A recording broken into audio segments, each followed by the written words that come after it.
You are cordially invited for a wedding ceremony. Your presence is highly solicited. Oh, sorry. So we are beginning. What did I start with?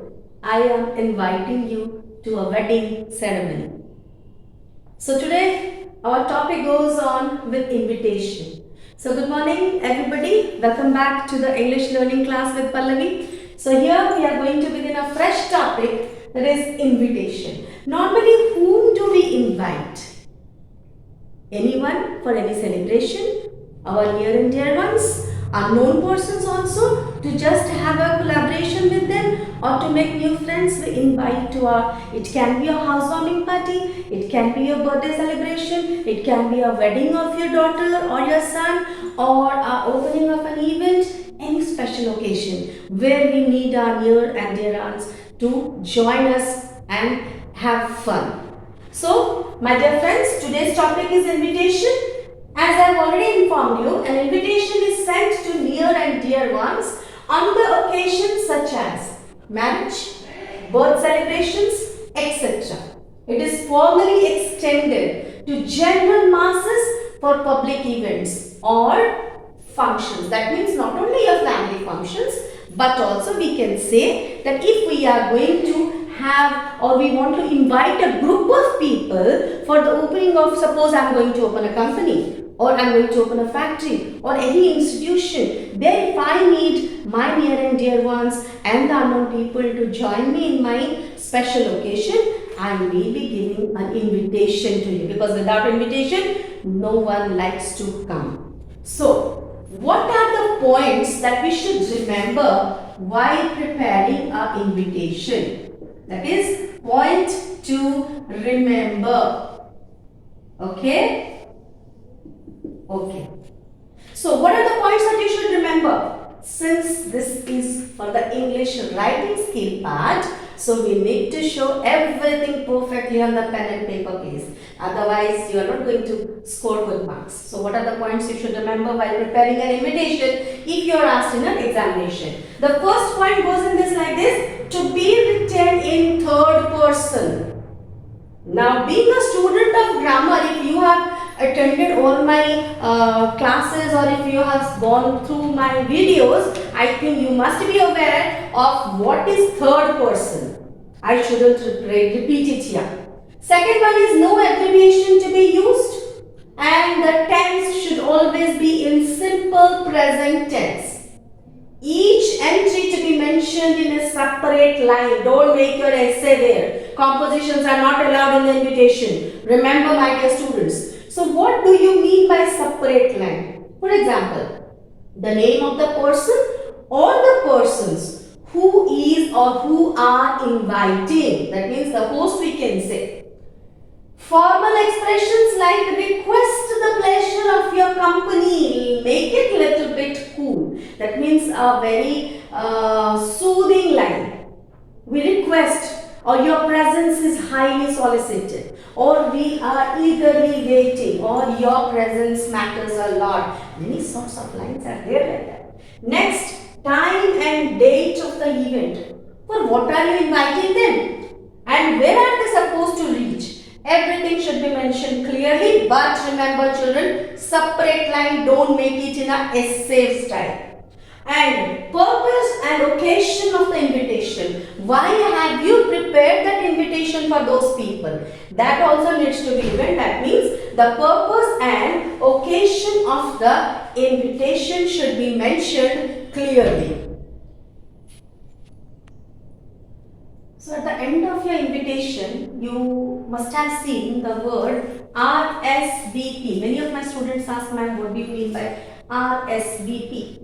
RSVP, address and telephone number. It is always given at the end of your invitation, so that the person whom we are inviting, the person may know where and whom to contact if any problem arises or any queries arises. Now what is RSVP? It is a French term, that is respondez ilvios plate. That means please respond. Simple language, please respond. Okay. Now, if it is an invitation for any event, any special occasion, then the name of the chief guest may also be given if it is mentioned in your question. Now, what are the basic features of your invitation? You must be knowing we are having formal as well as an informal invitation. So, first we will go with the formal invitation. How to write or what are the terms to be remembered while writing a formal invitation? The first thing, box format should be there. It is always written in a box. And the person, as it is already mentioned, written in third person. The name of the host should also be mentioned. Date, time, venue, occasion, or any function if you are doing that. And the language should always be informal. That is, a formal language should be used for a formal invitation. Next, if you are talking about informal invitation, it is written in a letter form, as we mentioned in a letter. And the language there was in the third person, but in informal we have to mention it in a first person term. Date, time, venue, occasion, function, everything should be there. Only the major difference is language can be informal in informal invitation. So we just have a review of that. Formal invitation is written in a box format. Informal invitation is written in a letter form. Formal third person language is used. Informal first person language is used. Here the name of the host should be mentioned. Here no host is required. Date, time, venue, occasion, function, in both the cases you have to mention. The language used for formal invitation is formal and the language used for informal invitation is informal. Now you must be knowing what is formal and informal. Informal, as you are writing a normal thing for your friends or you are a known person, you can use it in that term, that is in a first person term. There you have to take care of your language because whom you are inviting, that matters a lot. So just go through this. After this I will be giving a question. I will myself will be solving it so that you can be very well clear about the formal invitation. This is a question for you, that is like a formal invitation for the marriage function of a daughter. So what normally you must have seen many wedding invitations. Mrs. and Mr. Saxena solicit your gracious presence on the auspicious occasion of the marriage of their granddaughter. So this invitation is coming from a grandfather. Normally in our tradition or in our custom, wherever the grandfathers are there, the cards come from their name. So here, Mrs. and Mr. Saxena is the grandfather of this girl, Rohini. So this is a formal invitation what the Saxena family has given. That is, solicit your gracious presence on the auspicious occasion of the marriage of their granddaughter Rohini, block letters, daughter of Mrs. Savita and Mr. Ravi Saxena. So here the parents' names are coming. With whom? That is Rohit, good names.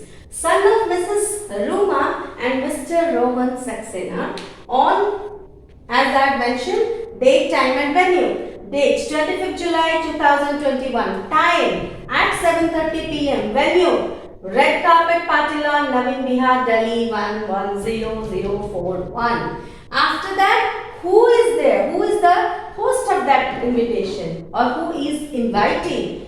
With best compliments from Vinay Saxena and all relatives. Afterwards, remember children, since I don't have space here, I have written it here this side. Otherwise, you have to mention it after this. That means Vinay Saxena के line से सीधे आओगे, उसके नीचे आपको लिखना है RSVP. That is, please respond. Do you remember? Yeah. So to whom the people will respond? That is Vinay Saxena, D40, Rajdhani Enclave, Navin Bihar, Delhi. Phone. As usual, don't give your phone numbers, okay, in the question answer sheets. So this is not to be kept here. Remember, I am giving you once again a review. This should be written below. That is, after Vinay Saxena is that side. This opposite side, you have to mention this RSVP. And entire thing should be in a box. Am I clear? Again, a reminder, this is not to be mentioned here at the side. This has to be mentioned below at the end of your invitation. That is, one side you are having with best compliments from Vinay Saxena and all relatives. After that, that space you leave and below here you have to write RSVP. Everything should be in one box. Remember, never write it in the side. Due to the unavailability of the space, I I have mentioned here. Otherwise, you need to mention it at the below of your invitation. I hope I have made myself very clear to you people. Just go through this once.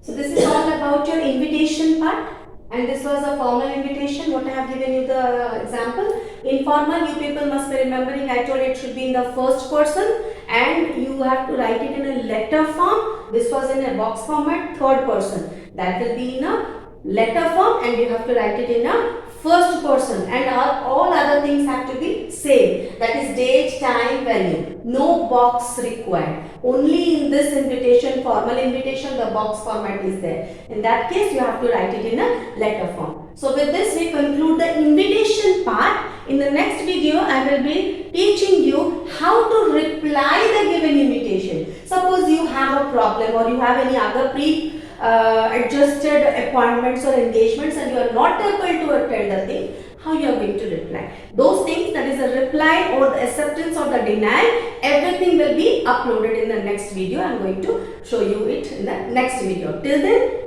remain healthy.